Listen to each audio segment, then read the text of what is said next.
Os voy a compartir una palabrica del Señor, libro de Colosenses, capítulo número 1 y verso 26 y 27. Leemos la palabra en el nombre del Padre, del Hijo y del Espíritu Santo. El misterio que había estado oculto desde los siglos y edades, pero que ahora ha sido manifestado a sus santos, a quienes Dios quiso dar a conocer las riquezas de la gloria de este misterio, entre los gentiles, que es Cristo en vosotros, la esperanza de gloria, a quien anunciamos amonestando a todo hombre y enseñando a todo hombre en toda sabiduría, a fin de presentar perfecto en Cristo Jesús a todo hombre,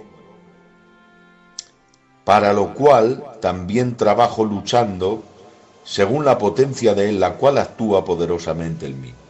Padre eterno, una vez más, me pongo humildemente en tus manos.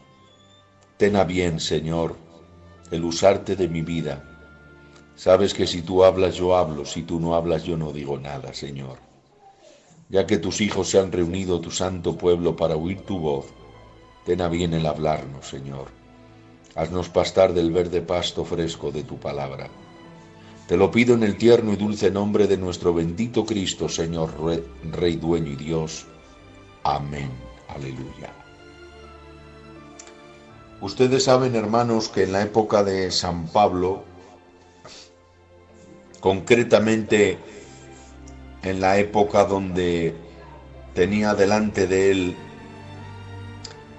la escritura para escribir a los hermanos de Colosas, donde en aquella época se levantaron gnósticos, gente mala, rehusando de que Cristo al encarnarse rebajó su divinidad.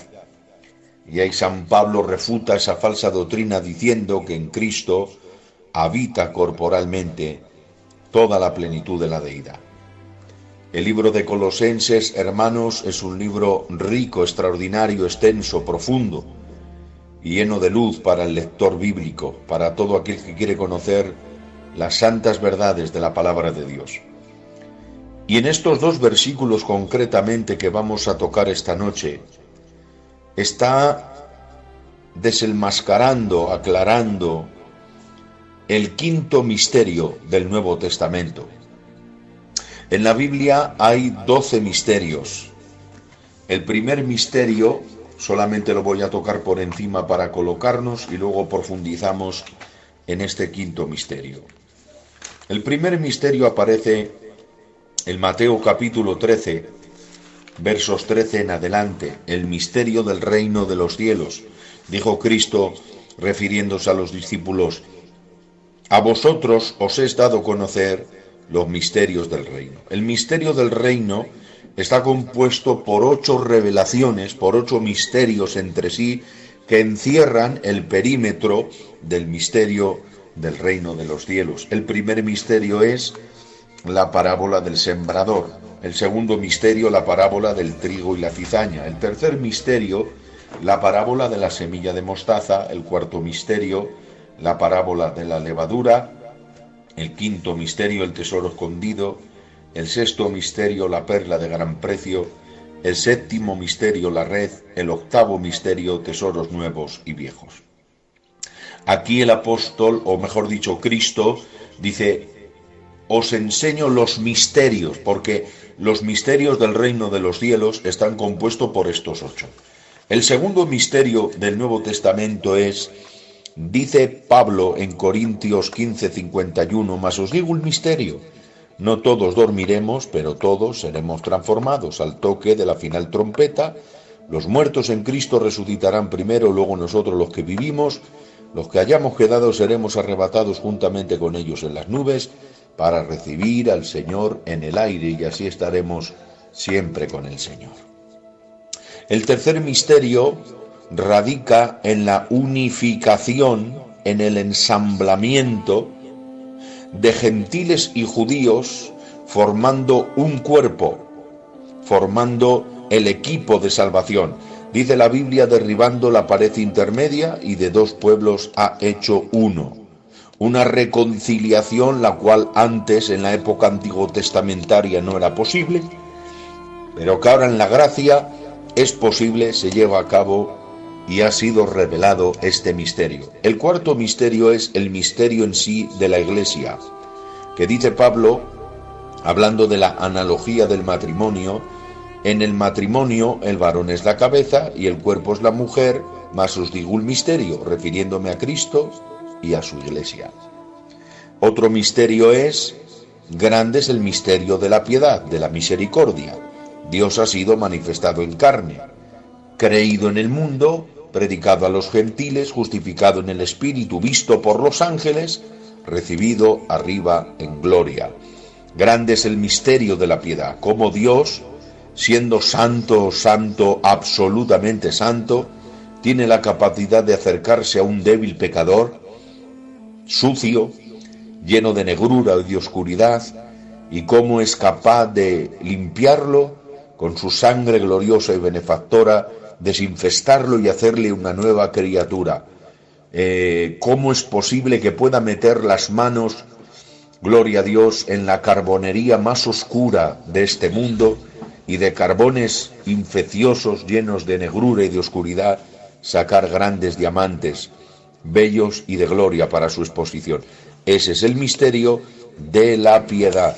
Por eso San Pablo, queriendo entender la grandeza, longitud y profundidad del amor de Dios, tuvo que decir: el amor de Dios excede a todo conocimiento, no tiene comprensión, ni fin, ni término, ni acabo.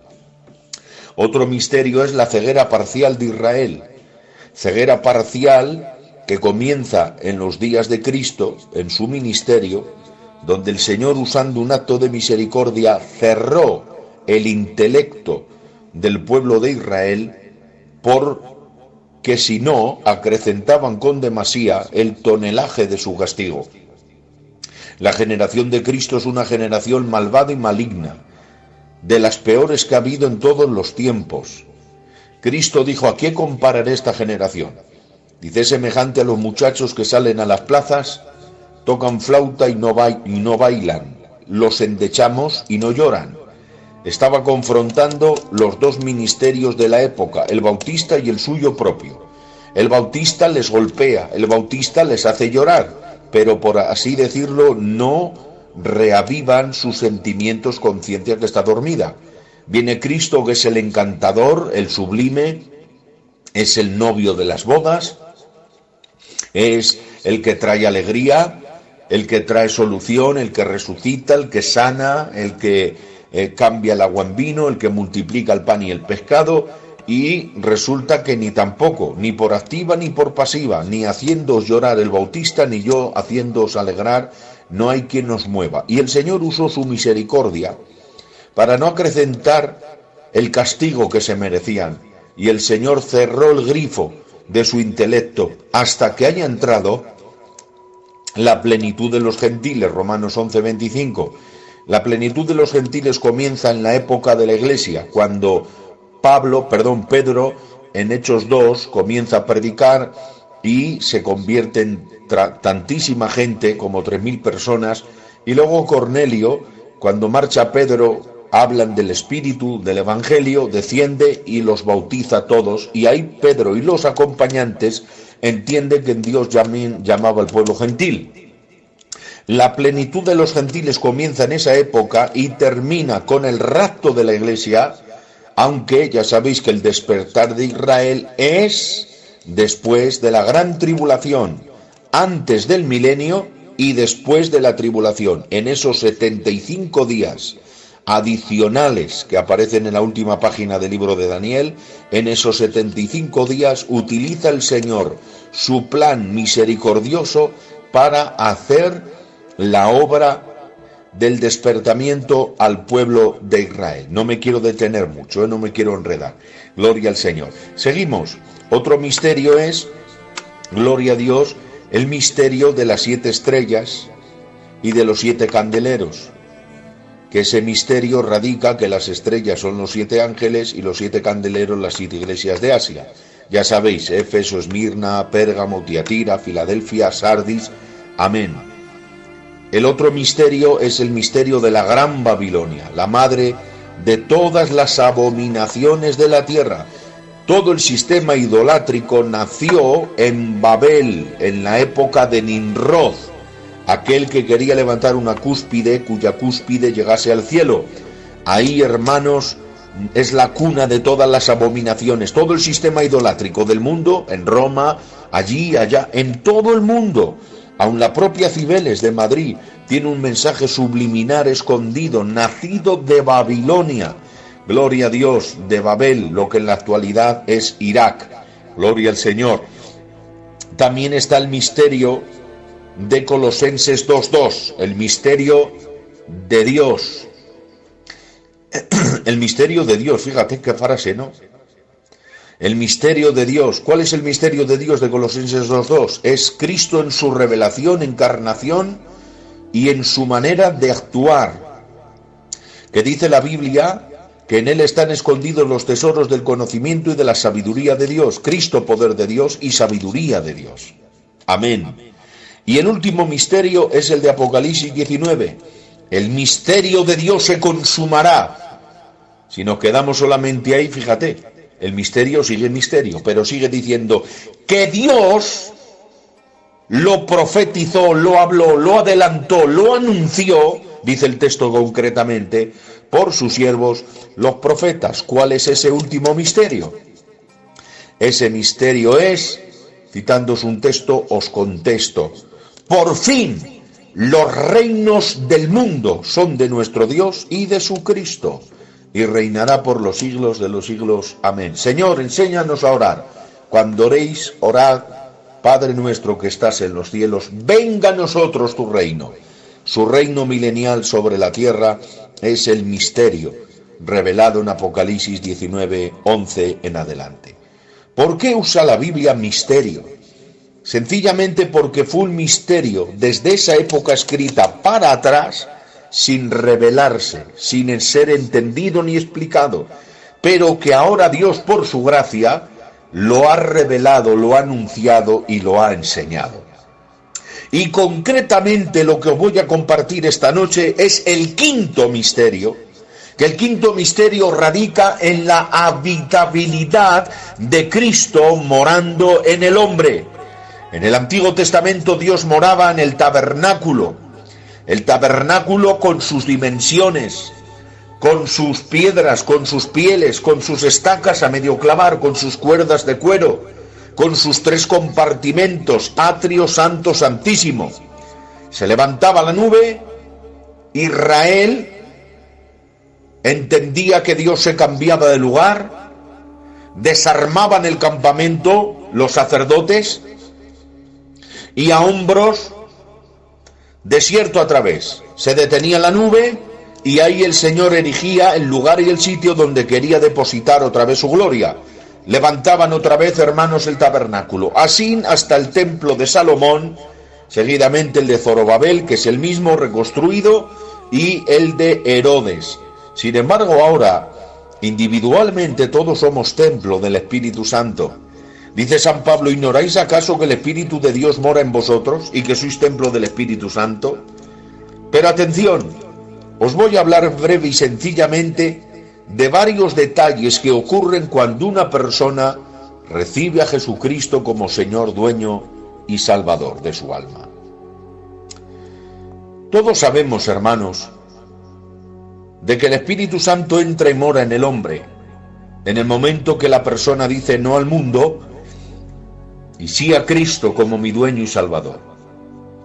Pero atención, añadida a esta verdad, añadimos otra verdad muy extraordinaria, no menos que la de Corintios, que dice el propio Cristo en Juan 14:23, el que me ama, mi palabra guardará, y mi Padre le amará. Atención ahora todos. Dice, y vendremos a él.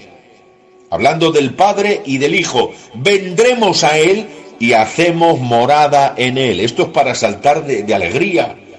Que cuando recibo a Cristo, el Trino Dios entra y mora en mi vida. No solamente tengo al Dios Espíritu Santo, sino que tengo a Cristo y tengo al Padre. Yo y mi Padre vendremos a él y haremos morada en él. Quiere decirse, hermanos, que tenemos a la Santísima Trinidad dentro de nosotros, morando. Es un acto grandioso, misericordioso, excelente. ¿Ha querido Dios manifestarse a nosotros de esa manera? Solamente pide la apertura de nuestro corazón para Él entrar. Yo estoy a la puerta y llamo. Si alguno abre, yo entraré a Él, cenaré con Él y Él conmigo. Cuando un hebreo de la época de Cristo quería invitar a alguien a cenar, era que quería entablar una amistad con el invitado. El anfitrión quería ser amigo del invitado. Jesús es el gran anfitrión que quiere invitarte, que quiere cenar contigo y quiere quedarse contigo, porque el Señor no es el que entra y sale, entra con todas las pretensiones de quedarse para siempre.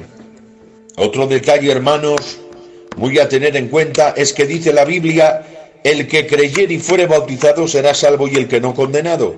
Cuando una persona recibe a Cristo, es bautizado, entronizado en el cuerpo de Jesucristo. Me hago entender. Cuando Israel pasó en seco el Mar Rojo, dice que fueron bautizados en la nube. Fueron bautizados en Moisés. ¿Cómo se entiende esto? Sencillamente fueron unidos al liderazgo que Dios había establecido, que era Moisés.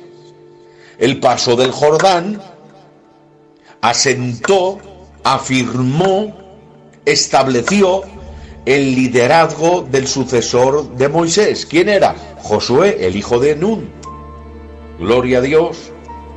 Y cuando una persona recibe a Cristo, es bautizada en la persona de Cristo, porque se somete a los mandamientos y preceptos de su Salvador.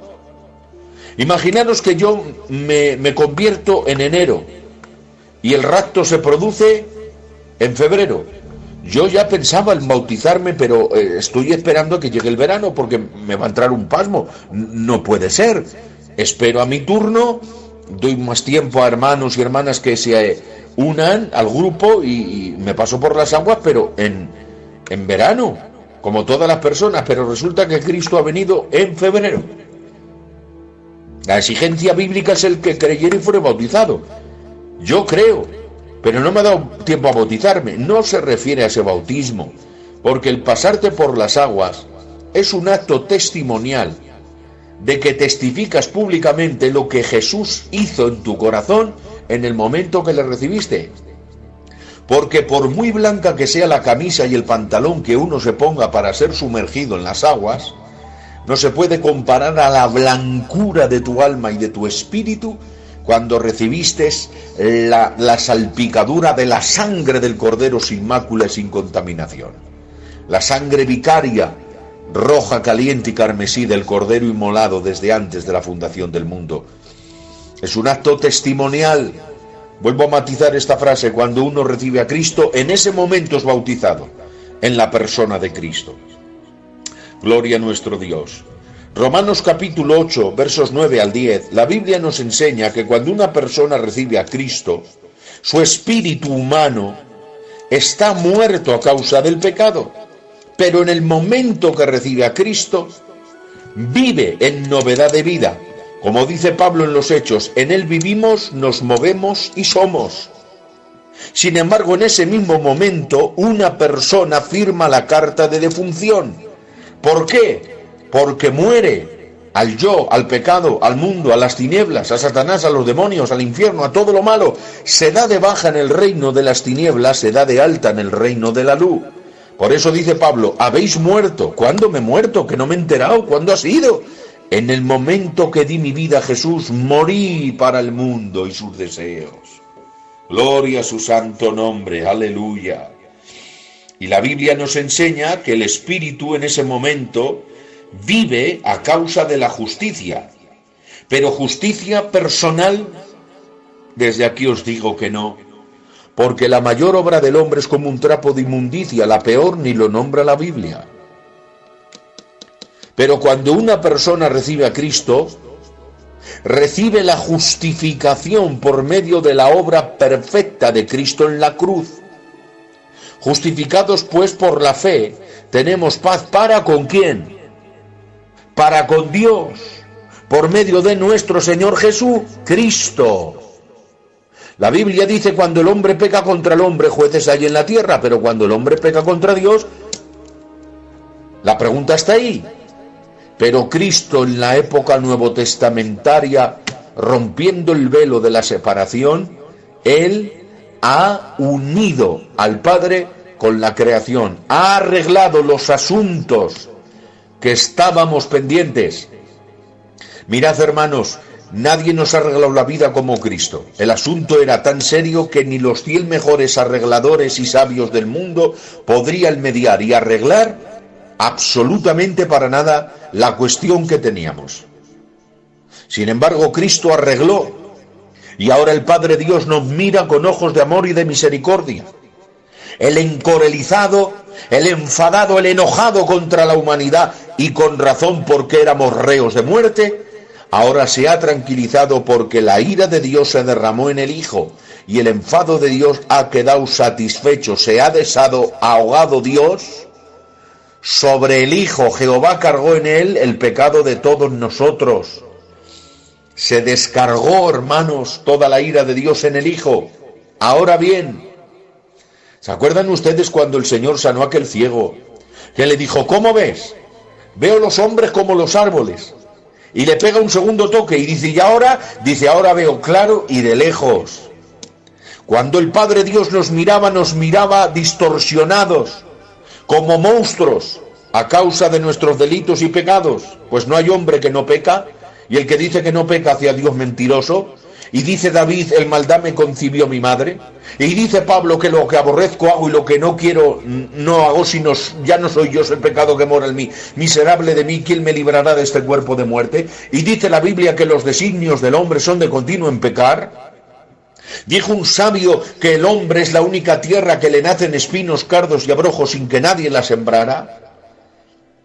El hombre es malo por activa y por pasiva, en todo el género y en toda, hermanos, el método de frases. El hombre es malo, mires por donde lo mires y lo cojas por donde lo cojas. Tenemos una naturaleza caída. Cuando el Padre Dios nos miraba como hijos de desobediencia. Pero cuando nos mira por medio del Hijo, nos mira claro y de lejos.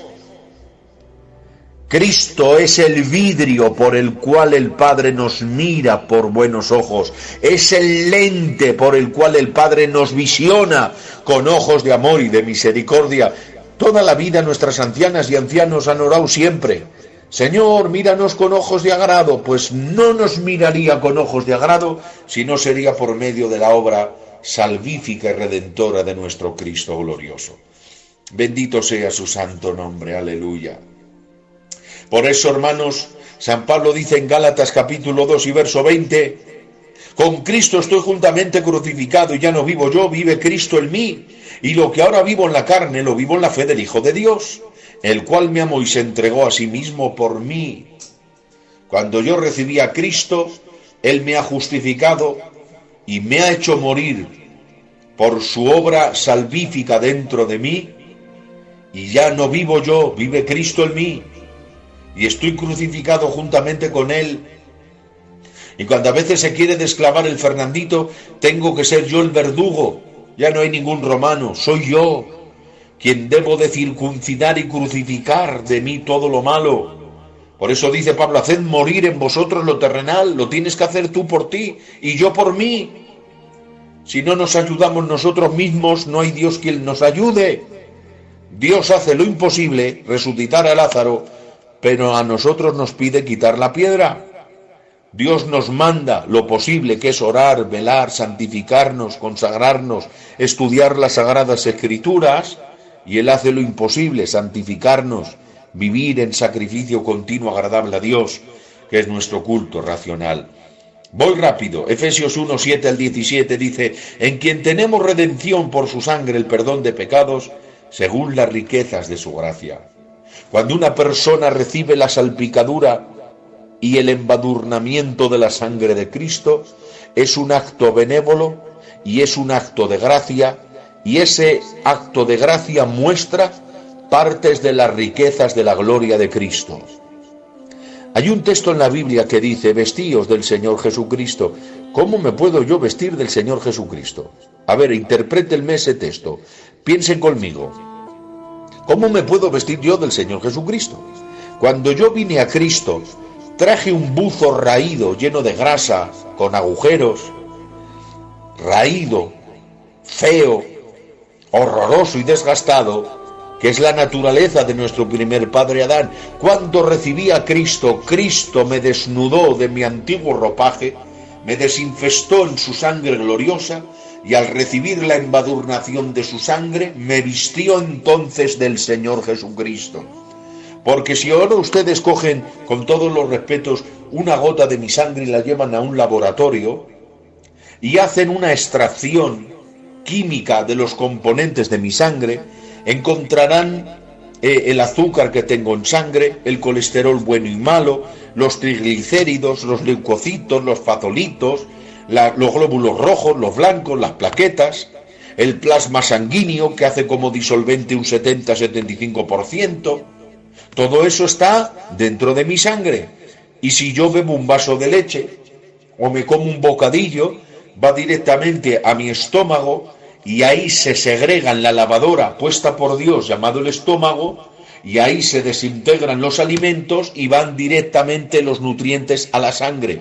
Lo que yo soy se ve en mi sangre. Si yo estoy sano, en mi sangre se ve. Oye, los análisis te salen de maravilla, no tienes nada, estás limpio, no tienes ni azúcar, ni colesterol, ni ácido úrico, ni triglicéridos, estás perfectamente hermoso. Mira, y por si acaso la tensión la tienes 11,7. Fíjate, perfecto, puedes ser un Indurain, un deportista, de bien que está usted, gracias a Dios. Pues venga, en la sangre se ve todo, porque lo que yo soy va en mi sangre. Cuando una persona recibe el lavamiento y el perdón de su sangre, no solamente recibe la salpicadura de su sangre que lo desinfesta como la pura lana y blanca nieve, sino que recibe el carácter, la persona de Cristo, que lo embadurna en su sangre y recibe los nutrientes de la persona de Cristo. Hace muchos años, uno de los mejores predicadores que ha pisado la tierra dijo, porque cuando uno recibe la sangre de Cristo, no solamente recibe el perdón de sus pecados, sino que siente que ya no tiene deseos de pecar. ¿Por qué?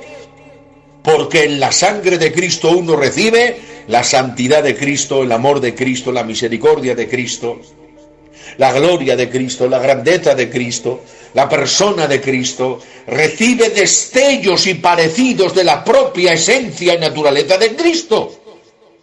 Por eso dice la Biblia que quien se une a una señorita, un cuerpo es con ella, pero quien se une a Cristo, un espíritu es con él. ¿Saben ustedes por qué nos tiene tanto coraje nuestro común enemigo, que Jehová Dios lo reprenda? Porque cuando te ve o me ve, no nos ve a nosotros, ve la imagen de nuestro Salvador Jesucristo, que lo venció y lo derrotó en la cruz del Calvario. Voy rápido, hermanos. El verso 27... todavía matiza más este quinto misterio. Este quinto misterio es que es Cristo en nosotros la esperanza de gloria. Pablo en Efesios, en el capítulo 3 y verso 8, dice: a mí que soy menos que el más pequeño de todos los santos, me fue dada esta gracia de anunciar entre los gentiles el evangelio de las inescrutables riquezas de Cristo. San Pablo aquí se ve pequeño, se ve con una responsabilidad muy grande, porque la revelación es tan excelente y él se ve tan incapaz, que se ve, hermanos, anonadado, flojo, débil, porque la excelencia es mucha y el vaso es de barro.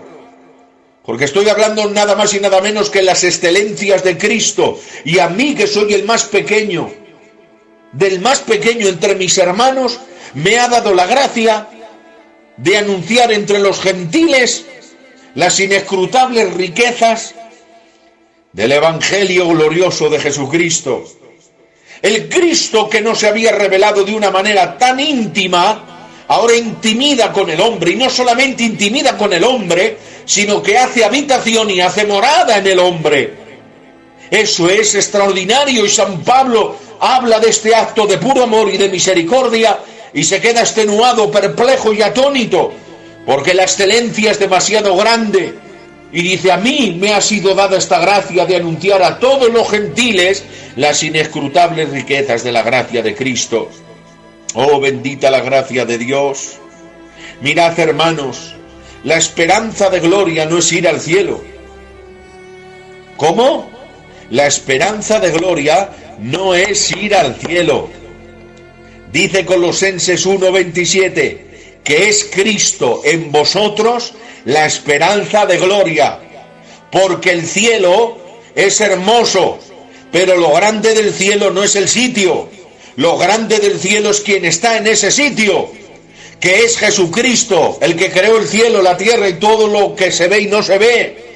Es Cristo en nosotros. Por eso la esperanza viva del cristiano no es el cielo, es Cristo. Por eso donde esté Cristo, allí estará nuestro cielo, porque Cristo es el cielo dentro del propio cielo. Bendita la santa hermosura de nuestro Salvador. Aleluya. Y entro en la recta final, hermanos míos. Efesios 1:13. La Biblia nos enseña que cuando uno recibe a Jesús como Señor y Dueño, ocurre también otro detalle.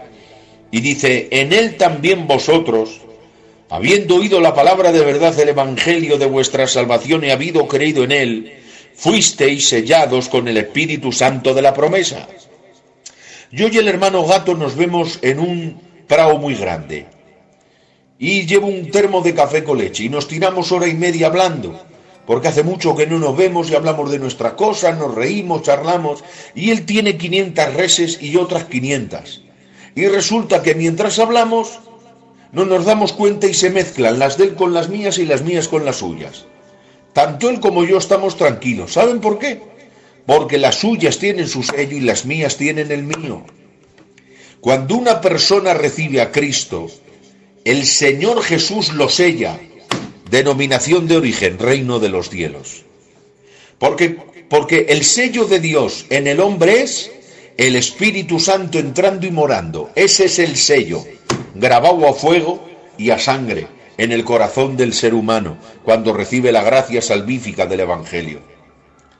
Por eso en el cielo no va a haber sorpresas, está todo milimetrado, porque al cielo no se entra en patera. Al cielo no se entra sobornando al jefe, Dios es antisobornable. Solo hay una nacional uno para ir al cielo. Cristo dijo: yo soy el camino, la verdad y la vida.